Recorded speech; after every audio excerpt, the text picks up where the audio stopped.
Okay, I have a question about trading the first hour, like trading during open, which is not something that I suggest. I just want to be clear about that. It's like a super volatile time. If you do trade in the first hour, I would really implore you to wait for at least 15 minutes to come in, depending on how long you've been trading. But if you're open to taking the risk and being in volatile trades right at open, go for it. So the first question is, what is your entry criteria during the first hour of trading? Well, that's dependent upon the day, right? So today we could see that everything was gapping, right? And everything, I've been over like what I look at. So, right, I look at indices, Mag 7, Drea 7, and then other things that other people mention to me. Hardly ever am I out of those like 14-ish tickers though. So, what do we have? We had Tesla gapping, Nvidia gapping, the market, right? Like the market gapped. So, with that, today, on my video of what I was looking at, I mentioned that it would be important to let them open and then we would go from there. And I was managing my swings on a few things, right? So, and actually, I think Microsoft is a better thing to look at now. So,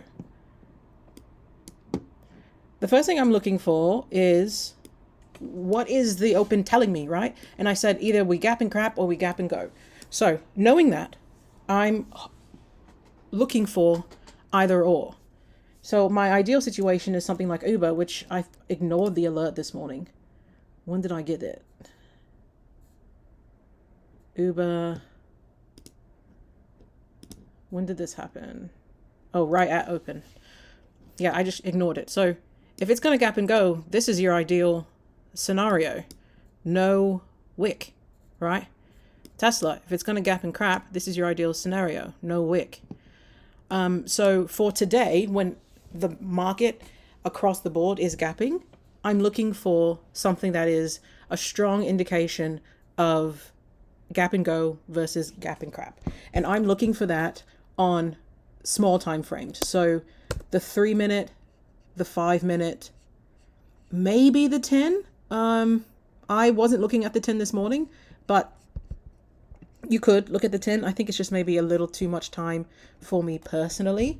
But as I've always said, if you're getting in on a lower time frame, then you have to also be ready to get kicked out of your trade faster and more often, right? So you get kicked out, you have to get back in, you get kicked out, you have to get back in, you get kicked out, have to get back in. But once you get back in, I don't know, third, maybe fourth time, you should be okay, right?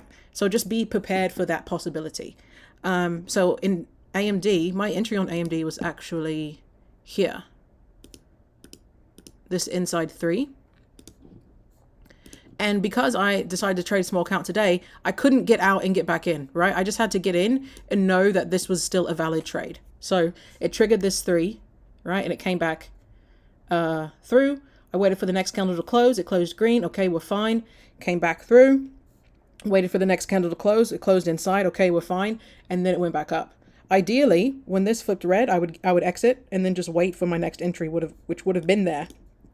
But again, small account, don't have as many contracts. I just got to live with it.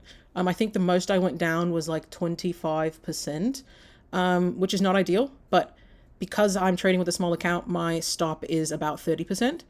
And that changes depending on so many things. But that's where I'm at right now, trying to grow 250 to something a little more significant. So anyway, what am I looking at? Trading the first hour of the day, I'm looking at smaller time frames and things that are confirming my direction.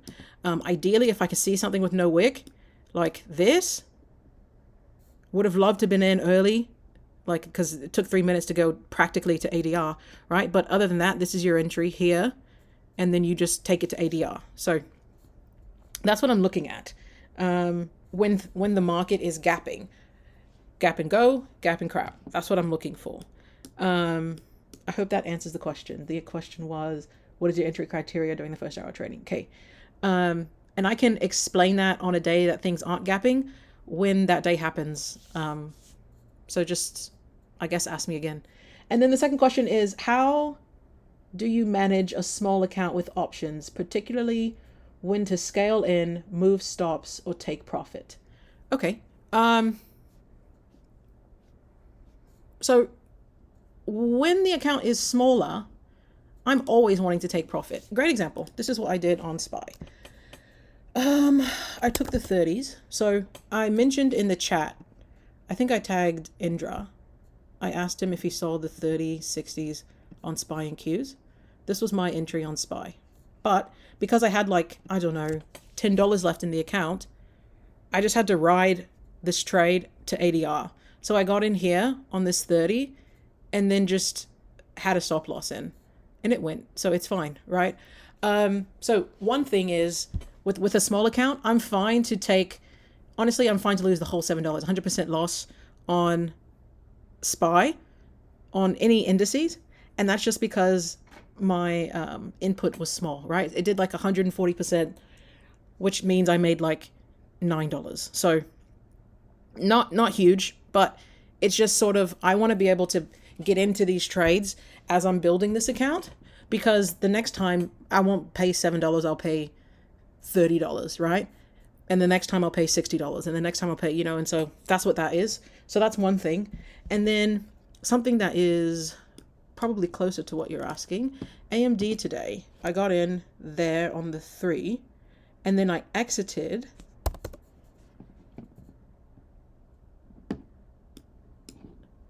here, I believe. I did mention it in my previous video. I want to say it was in this 5. And the reason why I exited, I don't think that's right. I think it was in this 5.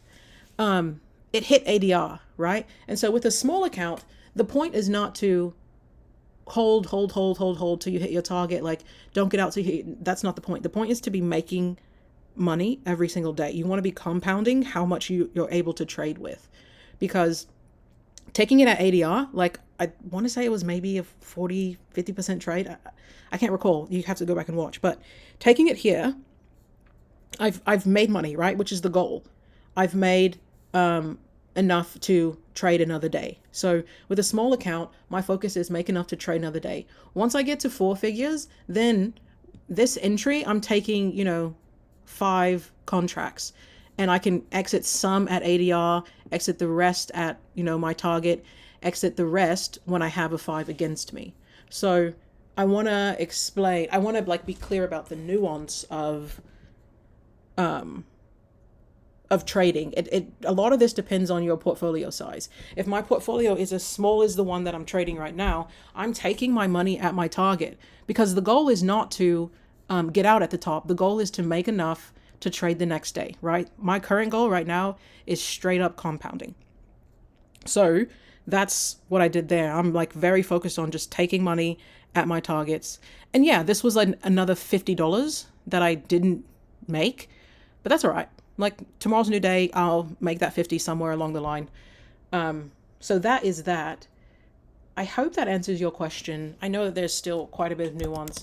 I'm also in NVIDIA with the small account, and I can pull it up.